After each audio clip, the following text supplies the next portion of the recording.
रोहित गोस्वामी अपने YouTube channel R R education topic में आप सभी लोगों का हार्दिक स्वागत करता हूं। आज हम चलेंगे दर्पण के दूसरे पार्ट में। ठीक है दोस्तों, तो हम इस पार्ट में पढ़ेंगे कि दर्पण के लिए प्रतिबिंब का बनना है। ठीक है, तो बने रहिए वीडियो में लास्ट तक। चलिए हम वीडियो को स्टार्ट करते हैं। हमारा टॉपिक है कि दर्पण के लिए प्रतिबिंब का बनना। ठीक है दोस्तों, पहले हम उत्तल दर्पण का देख लेते हैं। तो इसमें दो कंडीशन होता है दोस्तों। पहला होता है जब वस्तु अनंत पर हो तब, और दूसरा कंडीशन होता है कि जब वस्तु अनंत और ध्रुव के बीच में रखी हो तब। तो चलिए हम पहले कंडीशन को देखते हैं कि जब वस्तु अनंत पर हो तब। ठीक है, देखिए दोस्तों, हमारा हो गया उत्तल दर्पण। हमारा ये मुख्य अक्ष है और ये हमारी वस्तु रखी हुई है जो कि अनंत पर है। ठीक है दोस्तों, और हमारे वस्तु से देखिए जो प्रकाश की किरण आ रही है और उत्तल दर्पण की परावर्तक पृष्ठ से टकराने के बाद परावर्तित हो जा रही है। इसे हम कल्पना करके कहाँ से होकर के जा रही है, फोकस से होकर के जा रही है। ठीक है दोस्तों, आ जाइए अब यहाँ पर देखिए, ये भी हमारी मुख्य अक्ष के समांतर गई प्रकाश की किरण, उत्तल दर्पण की परावर्तक पृष्ठ से टकराई और परावर्तित हो गई। इसे हम कल्पना कर रहे हैं कि कहाँ से होकर के जा रही है, फोकस से होकर के जा रही है। ठीक है दोस्तों, तो हमारा प्रतिबिंब भी यहीं पर बनेगा क्योंकि जो दोनों किरणें हैं वो आपस में कहाँ मिल रही हैं, फोकस पर ही मिल रही हैं। तो हमारा जो प्रतिबिंब होगा वो फोकस पर ही बनेगा। ठीक है, और कैसा बनेगा, बिंदु के आकार का। ठीक है, बिंदु के आकार का मतलब एक वस्तु से बहुत छोटा है। ठीक है दोस्तों, और कैसा बनेगा, आभासी बनेगा, सीधा बनेगा। ठीक है, आइए अब हम दूसरे कंडीशन में चलते हैं। दूसरा कंडीशन है कि जब वस्तु अनंत और ध्रुव के बीच में हो तब। ठीक है दोस्तों, जब वस्तु अनंत और ध्रुव के बीच में हो तब। आइए डेरिवेशन में देख लेते हैं। ये हमारा उत्तल दर्पण है। ठीक है, ये हमारी मुख्य अक्ष। ठीक है दोस्तों, ये हमारी वस्तु रखी हुई है जो कि अनंत और ध्रुव के बीच में है, और इस वस्तु से देखिए प्रकाश की किरण मुख्य अक्ष के समांतर आई, उत्तल दर्पण के परावर्तक पृष्ठ से टकराने के बाद परावर्तित हो गई। इसे हम कल्पना करेंगे कहाँ से जाएगी, फोकस से। ठीक है, और हम पहले पार्ट में पढ़े थे कि जब वस्तु अनंत से हो वक्रता केंद्र से जाती है तो फिर वहीं से वापस, मतलब जिस माध्यम से जाती है उसी माध्यम में वापस लौट जाती है। ठीक है दोस्तों, तो देखिए हमारी ये जो प्रकाश की किरण है केंद्र से जा रही है और केंद्र से ही वापस हो जा रही है। ठीक है, और ये दोनों किरणें देखिए आपस में यहाँ मिल रही हैं, इसलिए हमारा प्रतिबिंब भी यहीं पर बनेगा। ठीक है दोस्तों, और कैसा बनेगा, वस्तु से छोटा। देखिए हमारी वस्तु यहाँ बड़ी है और यहाँ प्रतिबिंब इसका छोटा बन रहा है। ठीक है, और सीधा सीधा है, और आभासी आभासी इसलिए क्योंकि ये दर्पण के इधर बन रहा है। ठीक है दोस्तों, और इसे हम कल्पना कर रहे हैं। ठीक है, इसे हम कल्पना कर रहे हैं कि हमारा प्रतिबिंब यहीं पर बनेगा। ठीक है दोस्तों, चलिए अब हम देख लेते हैं कि अवतल दर्पण के द्वारा प्रतिबिंब का बनना। ठीक है दोस्तों, इसमें पहला कंडीशन जो है कि जब वस्तु को अनंत पर रखेंगे तब, या जब वस्तु अनंत पर हो तब। ठीक है, तो ये देखिए हमारा अवतल दर्पण है। ठीक है दोस्तों, ये हमारा अवतल दर्पण है और वस्तु को हमने अनंत पर रखा। ठीक, वस्तु को हमने अनंत पर रखा।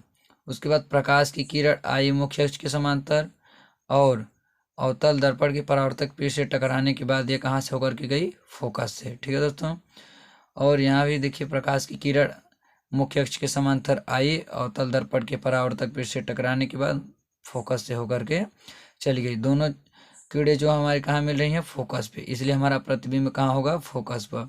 कैसा होगा, उल्टा होगा, वास्तविक होगा, वस्तु से बहुत छोटा होगा क्योंकि देखिए वस्तु से बहुत छोटा है, और दर्पण के सामने, और ये हमारा दर्पण रहा इसके सामने बना है। ठीक है, आइए दूसरे कंडीशन को देखते हैं कि जब वस्तु अनंत और केंद्र के बीच में हो तब। ठीक है दोस्तों, जब वस्तु अनंत और केंद्र के बीच में हो तब। देखिए हमारा अनंत है और ये हमारा केंद्र, और ये दोनों के बीच में हमारी वस्तु रखी गई है। ठीक है, तो हमारी जो प्रकाश की किरण है मुख्य अक्ष के समांतर आई और ये कहाँ से होकर के जाएगी, अवतल दर्पण की परावर्तक पृष्ठ से टकराने के बाद यह फोकस से चली गई। ठीक है, और हमारी जो एक किरण है वो वक्रता केंद्र से आई और वक्रता केंद्र से ही चली गई। ठीक है, तो केंद्र से आती है और केंद्र से ही वापस चली जाती है। देखिए ये दोनों किरणें आपस में कहाँ मिल रही हैं, सी और एफ के बीच में, इसलिए हमारा प्रतिबिंब जो होगा यहीं पर बनेगा, सी और एफ के बीच में। और कैसा बनेगा, उल्टा होगा। वस्तु देखिए इस तरह खड़ी है और प्रतिबिंब इस तरह बना, इसलिए वो उल्टा है। वास्तविक होगा, दर्पण के सामने है तो वास्तविक होगा, ठीक है। और वस्तु से छोटा होगा। वस्तु देखिए हमारे दोस्तों बड़ी है और ये प्रतिबिंब छोटा बन रहा है, ठीक है। वस्तु से छोटा और दर्पण के सामने, हमारा रहा दर्पण और इसके सामने बने, ठीक है। आइए तीसरे में हम देखते हैं कि जब वस्तु केंद्र पर हो तब, ठीक है दोस्तों। जब हमारी वस्तु केंद्र पर हो तब ये रहा हमारा अवतल दर्पण, ठीक है दोस्तों। और ये रहा हमारा केंद्र, हमारा फोकस, ठीक है। तो वस्तु को हमने केंद्र पर रखा, ठीक है। तो प्रकाश की किरण मुख्य अक्ष के समांतर आई और अवतल दर्पण के परावर्तक पृष्ठ से टकराने के बाद कहाँ से होकर के चली गई, फोकस से होकर के चली गई और केंद्र से आई, ठीक है। केंद्र से हमारी प्रकाश की किरण आई, ठीक है, और वहाँ से चली गई, ठीक है। और देखिए हमारा कहाँ मिल रहा है, दोनों प्रकाश की किरणें यहाँ मिल रही हैं, ठीक है। और ये भी फोकस से होकर के जा रही है, ठीक है। इसलिए हमारे प्रकाश की किरण यहाँ मिल रही है, ठीक है। वे प्रतिबिंब हमारा कहाँ बन रहा है, केंद्र पर ही बन रहा है, ठीक है। कैसा बन रहा है, उल्टा, वास्तविक, वस्तु के बराबर, दर्पण के सामने, ठीक है। तो ये जो हमारा प्रतिबिंब है वह वस्तु के बराबर बन रहा है, केंद्र पर ही बन रहा है, ठीक है। दर्पण के सामने बन रहा है, ठीक है दोस्तों, और वस्तु के बराबर ही बन रहा है।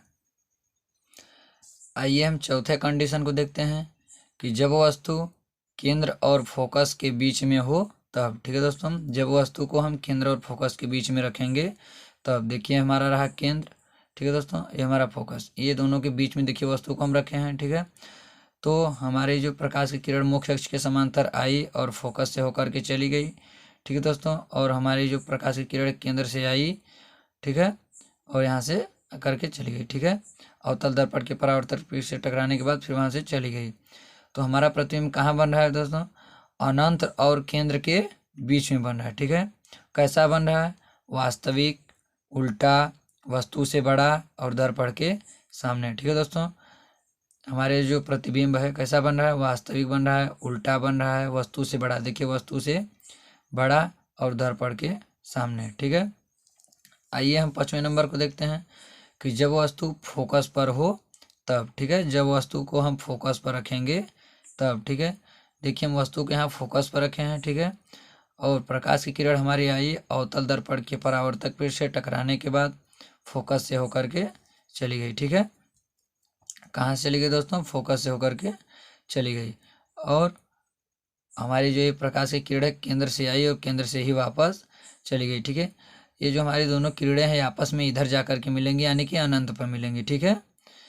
और हमारा प्रतिबिंब जो बनेगा वो अनंत पर ही बनेगा, ठीक है दोस्तों। कैसा बनेगा, उल्टा, वास्तविक, वस्तु से बहुत बड़ा, क्योंकि इधर बनेगा अनंत पर, ठीक है दोस्तों, ये वस्तु से बहुत बड़ा होगा। और कहाँ बनेगा, दर्पण के सामने, ठीक है दोस्तों। आइए हम 6वें कंडीशन को देखते हैं कि जब वस्तु फोकस और ध्रुव के बीच में हो तब, ठीक है। कि जब वस्तु फोकस और ध्रुव के बीच में हो तब, ये देखिए हमारा रहा अवतल दर्पण, ठीक है। और हम वस्तु को कहाँ रख रहे हैं, फोकस और ध्रुव के बीच में, ठीक है दोस्तों। तो हमारी प्रकाश की किरण मुख्य अक्ष के समांतर आई, अवतल दर्पण के परावर्तक पृष्ठ से टकराने के बाद फोकस से होकर के चली गई। और एक हमारी किरण जो है वह केंद्र से होते हुए आई और केंद्र से ही वापस चली गई। ये दोनों किरणें देखिए दोस्तों, ये इधर तो मिलने वाली है नहीं, ठीक है। इसलिए हम इसे कल्पना करेंगे कि कहाँ मिलेंगी, पीछे मिलेंगी, ठीक है। तो हमारा प्रतिबिंब भी पीछे बनेगा, ठीक है।